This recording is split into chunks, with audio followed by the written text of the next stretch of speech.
بسم اللہ الرحمن الرحیم۔ السلام علیکم محترم ناظرین۔ حضرت ابو ہریرہ رضی اللہ تعالیٰ عنہ سے مروی ہے، رسول اکرم صلی اللہ علیہ وسلم نے فرمایا، جب اللہ جل شانہ نے جنت اور جہنم کو پیدا کیا تو جبریل علیہ السلام کو جنت کی طرف روانہ کیا اور فرمایا، جنت کو بھی دیکھو اور جو کچھ میں نے جنتیوں کے لیے تیار کیا ہے اسے بھی دیکھو۔ حضور صلی اللہ علیہ وسلم فرماتے ہیں، پس وہ جنت میں آئے اور اسے دیکھا اور اسے بھی جو جنت والوں کے لیے تیار فرمایا تھا۔ پھر وہ اللہ جل شانہ کے پاس لوٹ گئے اور عرض کیا، مجھے آپ کے غلبہ اور طاقت کی قسم، جنت کے بارے میں کوئی بھی نہیں سنے گا مگر وہ اس میں داخل ہو جائے گا۔ پھر اللہ تعالیٰ نے اسے حکم دیا تو وہ مکروہات میں چھپائی گئی اور فرمایا، اب جنت کی طرف جاؤ اور دیکھو ہم نے جنت والوں کے لیے کیا تیار کیا ہے۔ حضور صلی اللہ علیہ وسلم فرماتے ہیں، پس وہ جنت کی طرف لوٹ آئے تو وہ مکروہات میں ڈھکی ہوئی تھی، تو اللہ تعالیٰ کی طرف لوٹ گئے اور عرض کیا کہ مجھے آپ کے غلبہ قدرت کی قسم، میں ڈرتا ہوں کہ اب تو اس میں کوئی ایک بھی داخل نہ ہو سکے گا۔ اللہ تعالیٰ نے فرمایا کہ اب جہنم کی طرف جاؤ اور دیکھو میں نے جہنم والوں کے لیے کیا تیار کیا ہے۔ جب اسے جا کر دیکھیں گے تو اوپر نیچے اپنے آپ پر چڑھی ہوئی تھی، تو وہ اللہ عز و جل کی طرف لوٹ آئے اور عرض کیا، مجھے آپ کے غلبہ قدرت کی قسم، جو بھی اس کا حال سنے گا کوئی بھی اس میں داخل نہ ہوگا۔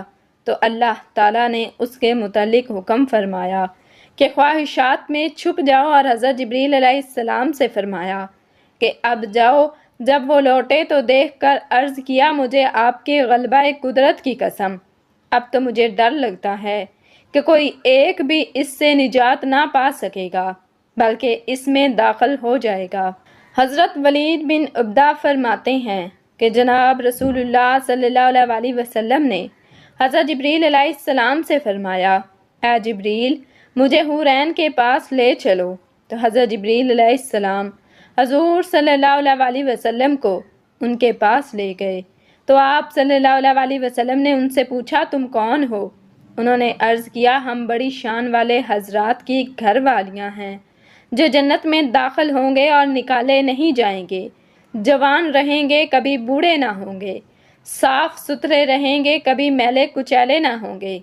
حضرت انس بن مالک رضی اللہ تعالیٰ عنہ فرماتے ہیں کہ جناب رسول اللہ صلی اللہ علیہ وسلم نے ارشاد فرمایا، جب مجھے معراج کرائی گئی تو میں جنت میں ایک جگہ پر داخل ہوا جس کا نام نہر بیدخ تھا، اس پر لولو زبرجد خضر اور یاقوت احمر کے خیمے نصب تھے۔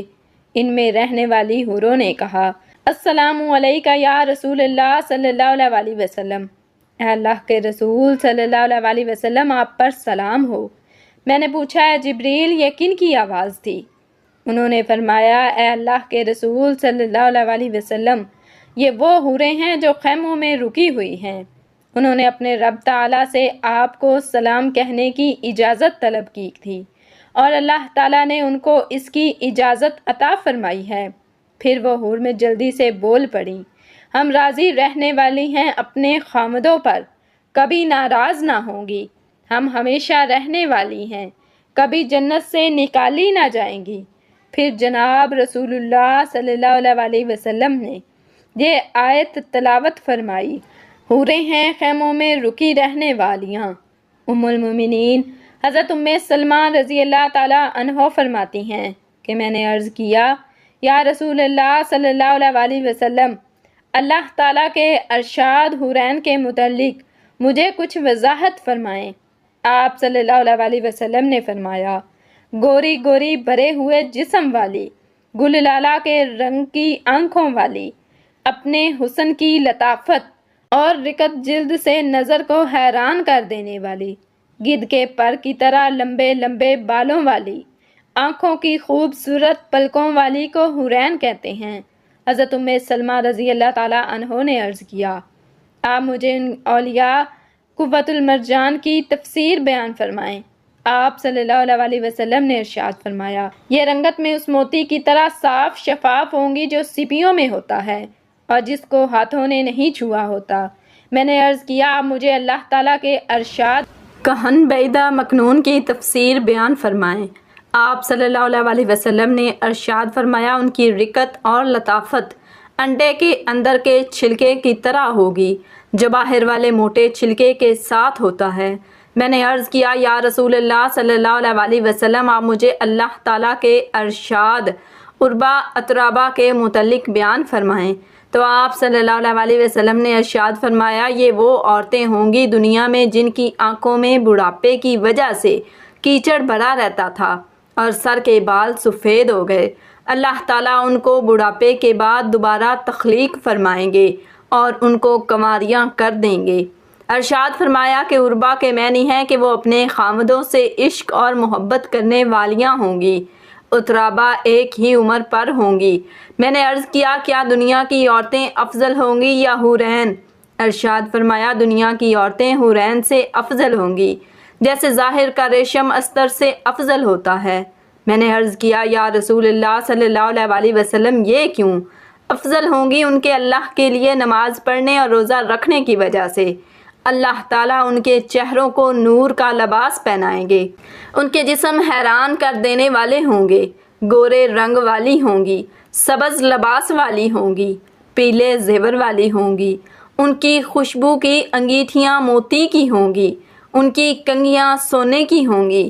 یہ ترانہ کہیں گی، سن لو، ہم ہمیشہ رہنے والی ہیں، کبھی نہیں مریں گی۔ ہم نعمتوں میں پلنے والی ہیں، کبھی خستہ حال نہ ہوں گی۔ سن لو، ہم جنت ہی میں رہیں گی، کبھی نکالی نہ جائیں گی۔ سن لو، ہم اپنے خامدوں پر راضی رہنے والی ہیں، کبھی ناراض نہ ہوں گی۔ سعادت ہے اس شخص کے لیے جس کے لیے ہم ہیں اور وہ ہمارے لیے ہے۔ میں نے عرض کیا، یا رسول اللہ صلی اللہ علیہ وآلہ وسلم، ایک عورت یکے بعد دیگرے 2 خامدوں سے یا 3 سے یا 4 سے دنیا میں شادی کرتی ہے اور مر جاتی ہے، پھر وہ جنت میں داخل ہوتی ہے اور اس کے دنیا کے خامد بھی اس کے ساتھ جنت میں داخل ہوتے ہیں۔ ان میں سے اس عورت کا خامد کون بنے گا؟ آپ صلی اللہ علیہ وسلم نے ارشاد فرمایا کہ اس کو اختیار دیا جائے گا اور وہ ان خامدوں میں سے زیادہ اخلاق والے کو منتخب کرے گی اور عرض کرے گی، اے رب، یہ شخص باقی خامدوں سے زیادہ دنیا میں اچھے اخلاق والا تھا، آپ اس سے میری شادی کر دیں۔ پھر حضرت صلی اللہ علیہ وسلم نے فرمایا، اے ام سلمہ، حسن اخلاق دنیا اور آخرت دونوں کی خیر کو ساتھ لیے ہوئے ہے۔ اللہ پاک ہمیں بہتر عمل کرنے کی توفیق عطا فرمائے، آمین یا رب العالمین۔ ناظرین، کمنٹ باکس میں اللہ تعالیٰ کے 99 ناموں میں سے ایک نام ضرور ٹائپ کریں۔ جزاکم اللہ خیرا کثیرا۔